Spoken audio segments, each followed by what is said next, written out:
So Jim Ratcliffe's bid of 25% control of Manchester United is expected to be approved in the coming weeks. And with that, there's been loads of talk, speculation and leaks about who is going to join his football kind of operations at Manchester United. And the curtain begins, hopefully, to come down on a long-running saga that looked like it was never going to end. And actually, even with 25% supposedly being taken up, it actually doesn't necessarily promise anything beyond that, because your decisions can change, offers can change, this, that, and the other. So new ownership is expected to bring new people in top positions. This appears to be no different, even though it's only a minority investment. And I thought Gary Neville had some real interesting takes on it when he was asked on Twitter the other day about his thoughts on what this new ownership could potentially mean. And I just thought of that as I started, so I'm going to find what it was that he said, because there was a few things. And he said there's a lot of questions to answer, but how does a minority shareholder feed five hungry beasts? 1, the Glazer family. 2, the New York Stock Exchange. 3, capital needed for players. 4, capital needed for stadium regeneration and the training ground. 5, the nearly $1 billion of debt, and win football matches. And I think it's a great point, and I don't think this necessarily answers hardly any of those questions. But there is a name, there's a couple of names actually. Paul Mitchell was one that came up a lot last week, and there is another name that is coming up, and it's caught fans' attention, and that is Jean-Claude Blanc. Not Jean-Claude Van Damme of crap 80s movies fame, but Jean-Claude Blanc. So let's have a look. Who is he? So Jim is expected to appoint new leadership positions, seemingly director of football and a chief executive, replacing what would appear to be John Murtagh and Richard Arnold. For the director of football, it does appear that Paul Mitchell's name is the one repeatedly popped up, and he would be a highly popular appointment due to the wealth of experience and successful pedigree that he brings in his career. However, Jean-Claude Blanc, the man tipped for Richard Arnold's CEO job, is a name from left field with probably also considerable pedigree. Generally, though, not a lot is known, certainly in the fan base, about Jean-Claude Blanc. And for a man that could be about to take on arguably one of the most scrutinised jobs in world football, I think everyone is keen to know a little bit more about him. So here's what you need to know about United's potential next CEO. Right, lads, gather around. You have heard me banging on about Manscaped for ages, mainly discussing the virtues of a well-trimmed ball bag. But today we're going to move a little bit north, and something that you might have actually seen, my beard. Manscaped isn't just a master of below-the-belt grooming. They have conquered beard territory too. And I know this is groundbreaking news. Let's delve into the details. Now, we are all well acquainted with Manscaped's brilliance for the downstairs department. They've been many a saviour of many a date night and many a ball bag. And you know the Lawnmower 4.0 by now. I'm not going to tell you about any of the features for it, because if you don't know them, then you're never going to know them, right? It's a certified hero for the nether regions.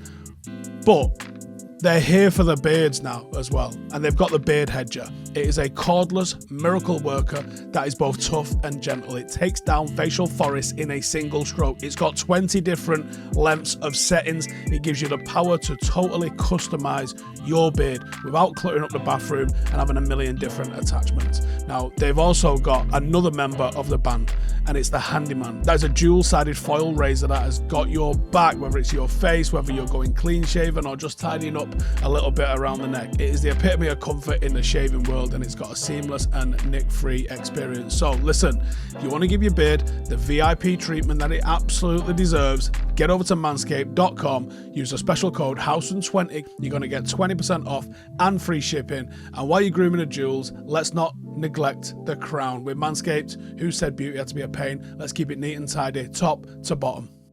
So Jean-Claude Blanc is one of football's longest serving and successful CEOs, having taken many elite sides during his illustrious career.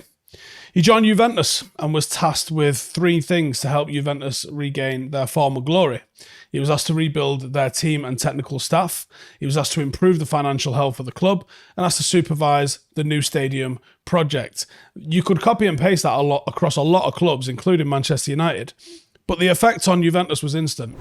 He set about streamlining the revenue streams, he cut costs, he renegotiated player and business contracts, and he built the club's technical staff, which had taken a big hit due to the recent Calcio scandal that existed in Italy at the time.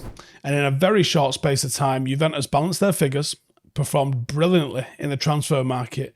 They maintained success without spending, and it was all overseen by Jean-Claude Blanc. Blanc's approach became evident again as he invested the club's success for future sustainability. Juventus led the way by owning their own stadium, giving them a significant advantage over some of the rivals that they have in Italy. Most Italian teams spend lavishly on short-term signings and star players. Blanc secured a real steady income stream for Juventus, and it set them up for a decade of Serie A domination. After leaving Juve in 2011 for the owner's son, Andrea Agnelli, he was snapped up by a PSG side that was just starting their revolution under Qatari ownership. After leaving Turin, he became PSG's general manager and marketing executive, and his success at PSG was actually remarkable. Under his leadership, they expanded their reach globally. They won their first title in 19 years and become one of the most marketable sports brands in the world. He orchestrated a successful marketing campaign. He made the PSG logo one of the most familiar and notable on site around the world. And he also brokered, very important one, this one, because I think it was something that did take PSG out of the pure football realm and they became fashion.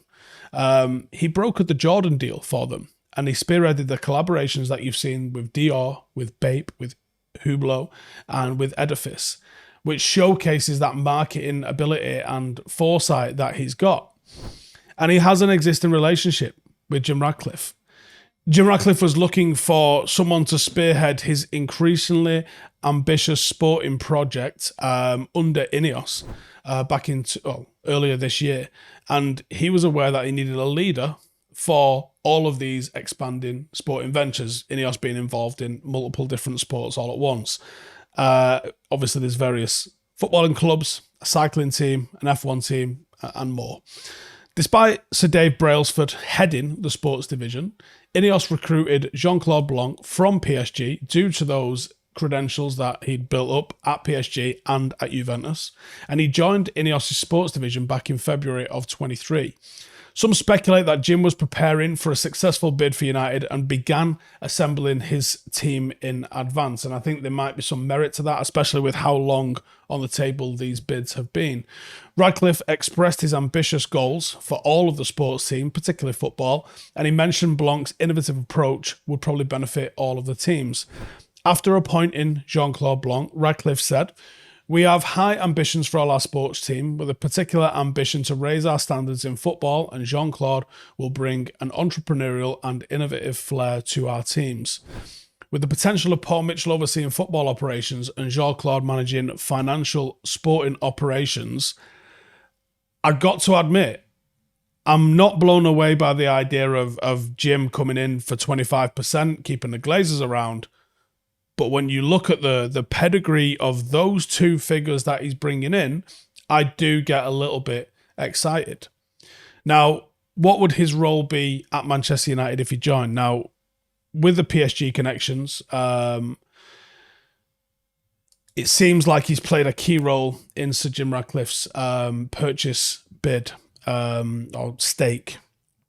If he were to join United and take over that CEO role, replacing Richard Arnold, the track record he's got suggests he'd be more than capable of doing that. Having led Juventus to a successful period in a very tough situation and completely overhauling what was, at least public relations-wise, a real negative time for Juventus in particular, but also Italian football.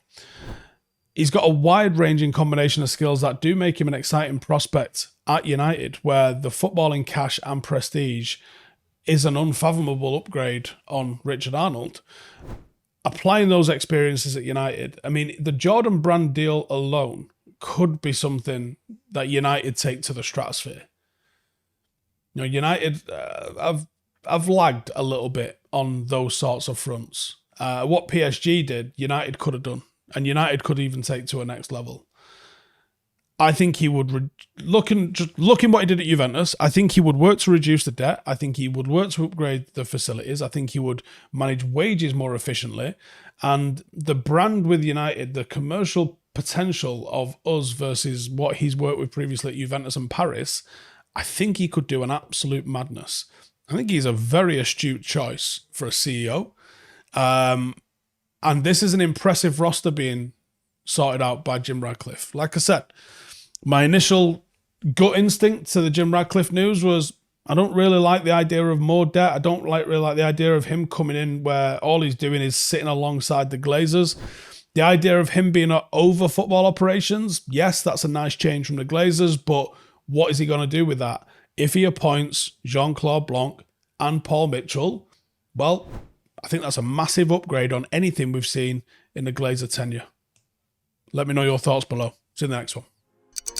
Hey, thank you for watching the video. If you are new around these parts, then don't forget to subscribe. My channel is proudly supported by my community on Patreon. If you'd like to get a little bit of extra content, a Discord group, meetups, five-a-side games, weekly podcasts, behind the scenes, and even an occasional bit of transfer news as and when I get it, then for the price of a pint, you can show your appreciation for the content that we make and get some goodies for doing so as well. Check the link in the description or click the button right here. You'll also find all of my socials here too if you want to follow me on any of those platforms. Nice one.